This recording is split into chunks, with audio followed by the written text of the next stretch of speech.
ญาติโยมแห่ม15 นาทีแล้วกำเดียวตี 5ก็จะไปเข้ารายการแถมช่วงหลายท่านก็ว่ายังบ่ต่อเนื่องไปเลยเอาแบ่งเป็นตอนมันยังก็ญาติโยมต้องเข้าใจว่าที่ญาติโยมเขาได้ยินได้ฟังบางท่านเขาฟังสถานีเดียวเนาะฟังคลื่นเดียวเขาฟังลวดเลยแต่ว่าที่ต้องแบ่งเป็นตอนนี้กำเดียวตี 5นี่ก็จะมีสถานีตั้งเวียงป่าเป้าสถานีตั้งเมืองน่านพะเยาแม่แจ่มวัดจันทร์อันนั้นเปิ้นก็จะฮับช่วงตี 5เฮาก็จะต้องเข้ารายการช่วงนั้นแถมกำมาอันแต่ละสถานีเปิ้นก็จะบ่ฮู้ว่าอันนี้คืองานอะไรหยังถ้าบ่มีคุยเฮาก็สัญญาณเอาภาคสนามออกไปเลยบางสถานีเปิ้นก็บ่คุ้นเสียงเปิ้นบ่คุ้นเสียงเปิ้นก็ตัดสัญญาณไปว่าบ่ได้ฟังกันนะอาตมาก็ต้องเกริ่นเหี่ยน้อยเพื่อที่ว่าให้สถานีเปิ้นได้รับรู้ว่าอันนี้มันเป็นรายการประจำในนี้เน้อได้ได้จากกับผู้ฟังตัวเอาละญาติโยมเวลาก็เคลื่อนไปตามวัฏจักรคือว่าเฮานั่งกันที่ตี 3เนาะตี 3ตี 4บัดนี้ข้างแหม15 นาทีจะตี 5เฮาก็แต่ละท่านแต่ละคนก็ทำหน้าที่ของแต่ละคนไปหลายท่านก็เตรียมตัวทำภาระธุระส่วนตัวเตรียมที่จะออกเดินทางก่อนจะออกเดินทางเขาก็เช็คอย่างเรียบร้อยดีๆเนอะจะลืมอันนั้นลืมอันนี้ก็ตรวจตราให้เรียบร้อยท่านที่เดินทางไกลเบาไหวก็มียาแก้เมาพ่องปาสเตอร์ปะปวดเพิ่นว่าเอาปะที่สะดือหั่นนี่หรอเอาพระหั่นนี่หรอเพิ่นว่าน่ะหายเมาหัวก็เคล็ดลับคนเฒ่าเพิ่นบอกคือเนาะไผที่ชอบเมาหัวนะจะไปกินอย่างนักเวลาขี่รถไก่ถ้าเฮากินนักเนี่ยมันเวลาขี่รถไก่เมาหัวเดี๋ยวมันจะมีอาการอาเจียนจะลำบากเนาะเอาละศรัทธาญาติโยมทั้งหลายจะถึงธรรมะในเวลานี้แห่สักเล็กน้อยถึงเคล็ดลับการฮื้อตานเคล็ดลับเกี่ยวกับการฮื้อตานศรัทธาญาติโยมทั้งหลายเคล็ดลับอย่างหนึ่งในการสร้างสุขให้แก่ชีวิตก็คือการมีความสมดุลสร้างความสมดุลอย่างความสมดุลระหว่างสมองกับใจกับหัวใจ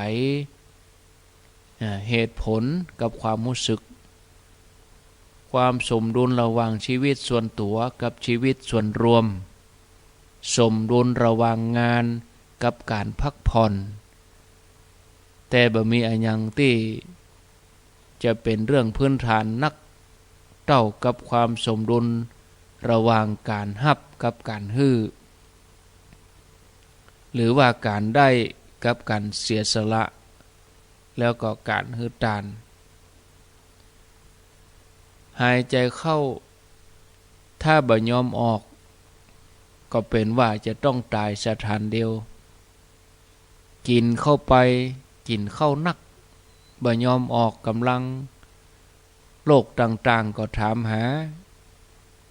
ในทำนองเดียวกันถ้าเราจะเอาแต่สะสมบัติแต่บ่ยอมแบ่งปันบ่ยอมเสียสละก็จะทำให้ชีวิตเรามันบ่ปลอดภัยในวัฏสงสารเอาแต่รับแต่บ่ยอมฮื้อเป็นการกระทำที่สวนทางกับวิถีธรรมชาติต้นไม้นั้นบ่เคยเป็นผู้รับฝ่ายเดียวนะแม้ต้นไม้จะเปิ่งน้ำจากฟ้า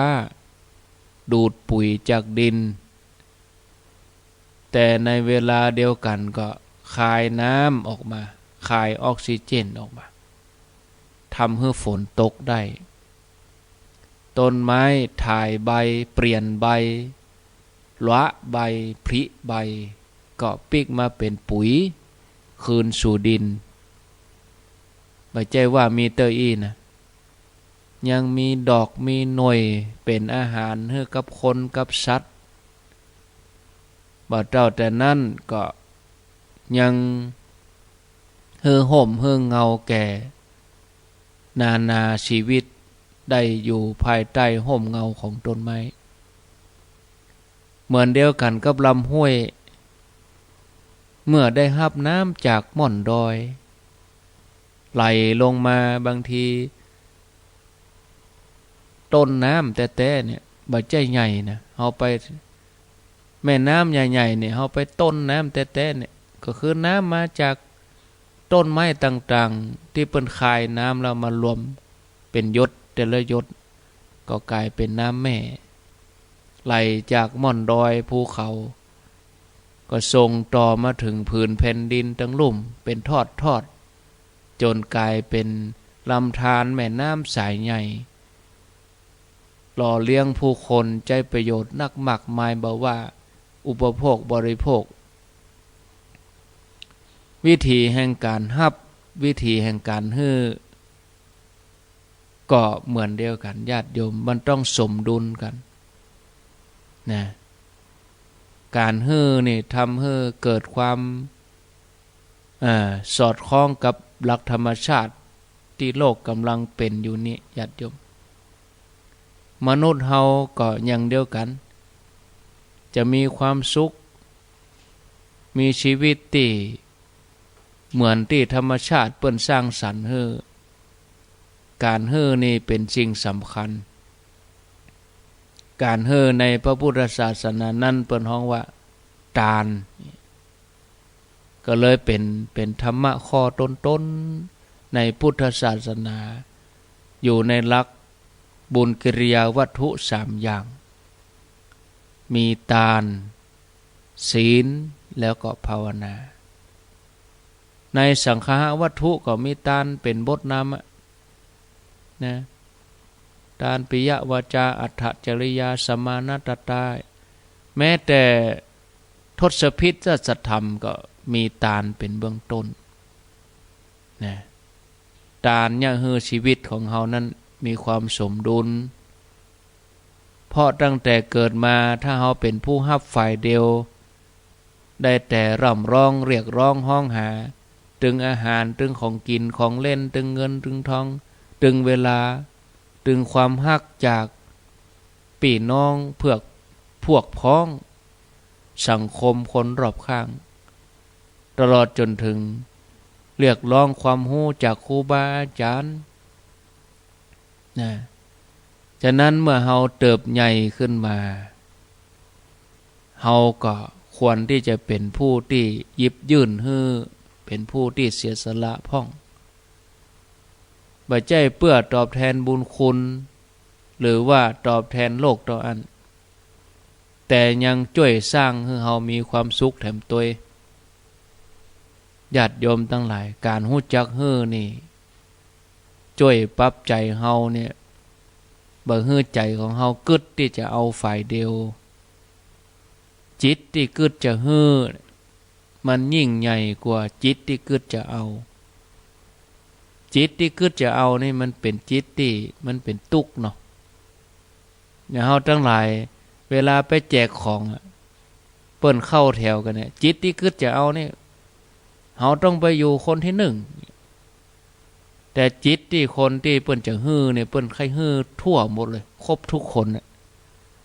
ระวังคนฮื้อนี่คือว่าเวลาคนไปแจกของเปิ้นก็ใครแจกครบหมดแต่จิตคนที่เข้าแถวเนี่ยจะถึงเฮาก็หาจะมาวิทย์ตัดเฮาก็หามันจิตต่างกันนะ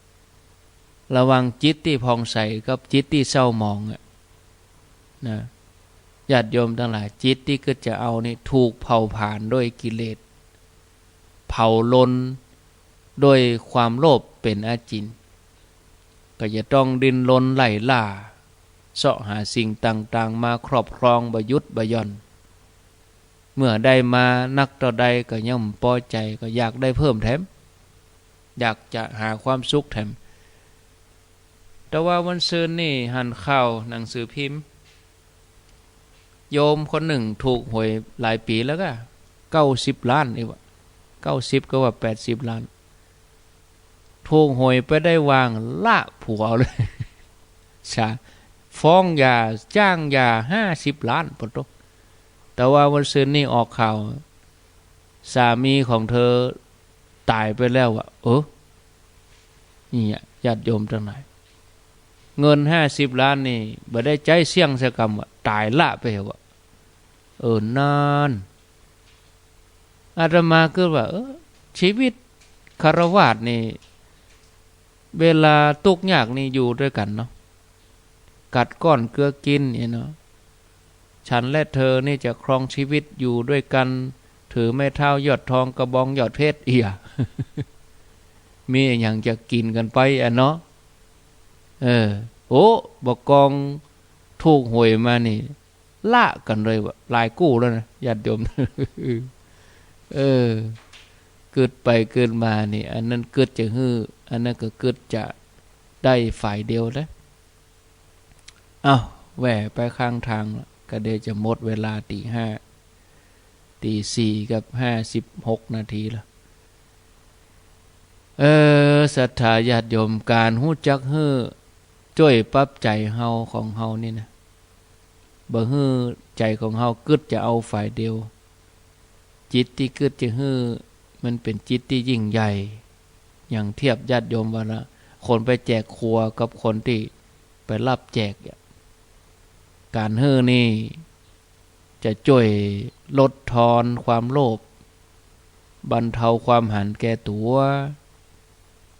หากสิ่งที่ฮื้อนั้นเป็นทรัพย์หรือว่าเป็นวัตถุก็ช่วยให้เฮาละความยึดมั่นถือมั่นตัวกูของกูธรรมดาคนเฮานี่ห่วงเห็นทรัพย์หรออย่างเฮาตั้งหลายคนค้าคนขายได้กำไรบาท2 บาทนี่ประสุดยอดนะถ้าไปพุทธตื่นบาท2 บาทนี่ก็บ่ยอมเหมือนกันเนี่ยด้วยวิถีด้วยความยึดมั่นถือมั่นเนี่ยสำคัญมั่นหมายว่าของมูลนั้นเป็นของเฮาเป็นของฉันเป็นของเธอความสำคัญมั่นหมายที่ว่ามาเนี่ยเป็นที่มาของความทุกข์ทั้งหลายเพราะส่วนทางกับความเป็นจริงบ่มีอันยังที่เป็นของเฮาอย่างแท้จริงแล้วบ่มีอันยังที่จะอยู่กับเฮาได้ตลอดไปถ้ามันบ่มาจากเฮาตอนที่เฮามีช่วงวัยต่างๆถ้ามันบัดลาจากเฮาไปเหี่ยเฮาเองเนี่ยที่จะเป็นฝ่ายจากมันไปที่สำคัญก็คือทันทีที่เฮายึดมั่นว่ามันเป็นของเฮาศรัทธาญาติโยมถึงตอนนั้นเนี่ยเฮาต่างหากที่จะกลายเป็นของมันทันทีเลยตกเป็นทาสของมันทันทีจนอาจไปจนถึงเจ็บป่วยจนอาจถึงการล้มตายไปเลยอย่างเส้นเลือดในสมองแตกหรือว่าโรคหัวใจเมื่อบ้านถูกยึดเมื่อรถถูกยึดเมื่อถูกโกงถ้าหากบัดตายเพราะมันในยามใกล้ตายก็กระซับกระส่ายเพราะยังห่วงเห็นอะไรในทรัพย์สุดท้ายก็ไปสู่ทุกขติถ้าเฮาคลายความยึดมั่นถือมั่นในตัวกูของกูนี่สิ่งแรกที่ทำง่ายที่สุดก็คือเฮาสละแบ่งปันหากเป็นการฮื้อที่จริงใจเป็นการฮื้อที่เตะคือฮื้อโดยที่บ่หวังอันหยังจากเขาเข้าตัวเฮาเลยนะบ่ว่าจะเป็นการฮื้อแก้ภัยก็ตามจะช่วยบรรเทาความยึดมั่นถือมั่นช่วยให้ใจเขาห้องเนี่ยปลอดโปร่งโล่งเบาเบิกบานอันเนี้ยคือ ความหมายที่แท้ของคำว่าบุญประเดี๋ยวนี้ญาติโยมทั้งหลายเวลาทำบุญเฮากะทำด้วยจิตใจที่หมดจดสะอาดผ่องใสแปลงใจให้จุ่มเนาะอย่างวันนี้ที่ญาติโยมจะเดินทางมาเนี่ยแปลงใจให้จุ่มให้เย็นเนอะเหมือนอากาศอย่างนิดหน่อยก็จะไปเดือดร้อนฮ้อนอย่างเนอะวันนี้คนนักคนหลายตมาภาพก็อันใดที่มันบัดเต็มที่สำหรับใจญาติโยมที่คาดหวังไว้ก็ต้องขออภัยเนาะเอาละลาศรัทธาก่อนตีห้าละเดี๋ยวจะบัดดันเข้ารายการที่อื่นต่อเนาะเดี๋ยวก้อยไปปะกันช่วงที่2ปุ่นมาต่อให้หน่อยเนาะเจริญพร